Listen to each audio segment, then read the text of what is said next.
Undoubtedly, 2022 has taught us that everything you read in this world, everything you see, you truly have to take with a grain of salt. Who really knows what's true anymore, right? Of course, I'm just here to share my own personal opinions, but today I want to kind of talk about the whole GameStop, AMC psyop, and the whole meme stocks. They're the same play, right? Like, why? So first, I personally, again, everything in this video, personal beliefs, you're more than welcome to disagree, but I think AMC was coupled with GameStop, right? Just start buying a bunch of AMC, pushing the stock price up. They're the same play. Look, it's another not so great dying company, right? That's just doing well. All of a sudden, the meme traders are in it, right? And now you divide retail buying power, whereas the big play at the time was GameStop. And this, I'm talking from the very beginning, right? January of 2021. And then you pump AMC in June of 2021. So now I hold both. They're both the same play. Oh, well, that time AMC went higher, so maybe I should have more AMC than GameStop, this or that. Meanwhile, what I think happened was that it was a swap, because now all the short interest for GameStop that was there before could be suppressed in the swap position, and then you go long AMC, short GME.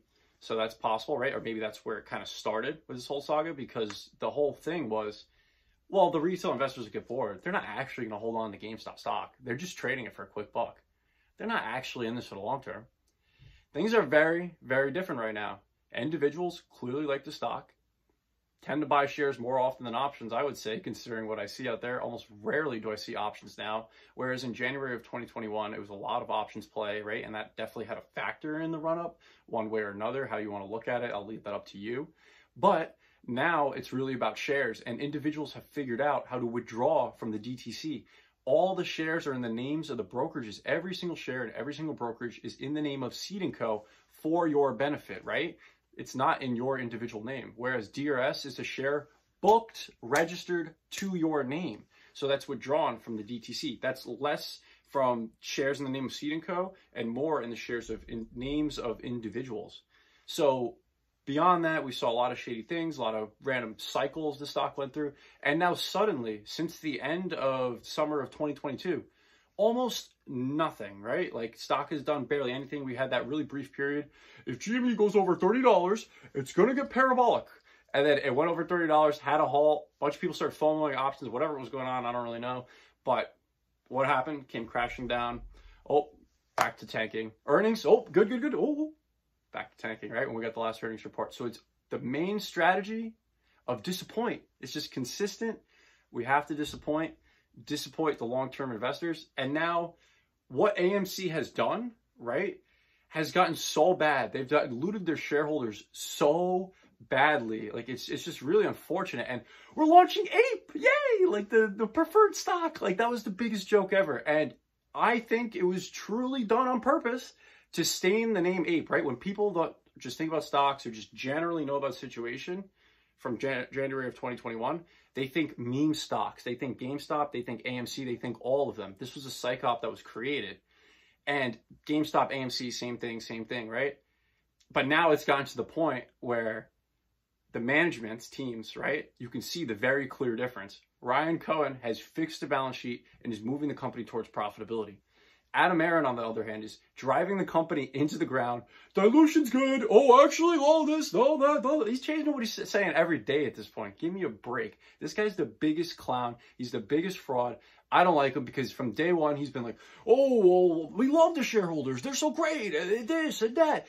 While he's selling stock, oh, it's because I'm going to retire. Give me a break. Give me a break. Like, the things that go on that have been uncovered at Wall Street are just bizarre. Like, GameStop's board had a private jet they were flying around with until Ryan Cohen came in and was like, we don't need this, right? And I remember reading a long time ago, and I don't remember exactly where I read it, but GameStop's board recommended way back when the Wii came out, or the Wii U, something like that, to not sell it that holiday season. Why would the board recommend that? Like, that's just so bizarre. So I really do think there's a lot of inside people, and I think there's inside people at AMC that had this theory, and they have friends in higher power that wanted to create this psyop of they're the same play, they're both the same. And now anybody that's held AMC is really frustrated, honestly, for like the most part. And they're like, this is insane. Like, how did we get diluted this bad? This is crazy. I thought they were the same play. Look at management. That's the difference. Whereas now, people in AMC feel burned and hurt. And suddenly, right, since GameStop's been trading sideways, all the I Hold Both YouTubers, right, Matt Kors, Jackson Hunter, whatever his name is, Trey's Trades, all gone, right, in that time period. Suddenly, just my last video, right, it's all done. It's over, right? Like, I just think it's really interesting that that's suddenly, like, the commentary. Oh, it's over, you know? Like, and it's also, like, now people on the outside are seeing AMC absolutely collapsing. And in the meanwhile, GameStop stock price is falling, thinking, well, just meme stocks, just dying companies, right? But if you actually open up the books and look at the financials, look at GameStop versus AMC, now you have a situation where GameStop, like almost 20% of their market cap is in cash. Like, that's crazy. And they have like more assets than market cap at this point.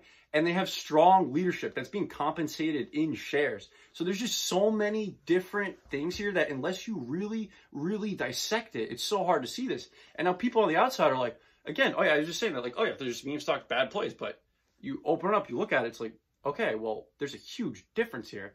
And if they just so happen to look at AMC, they're going to go, yeah, they just diluted this company in the ground. But if you just so happen to look at GameStop, you're like, this is something legit going on here, right? Maybe you don't believe in exactly what the company's doing or whatnot, but you can't deny they have a good balance sheet and that they're moving in the right direction and they have way better leadership than before.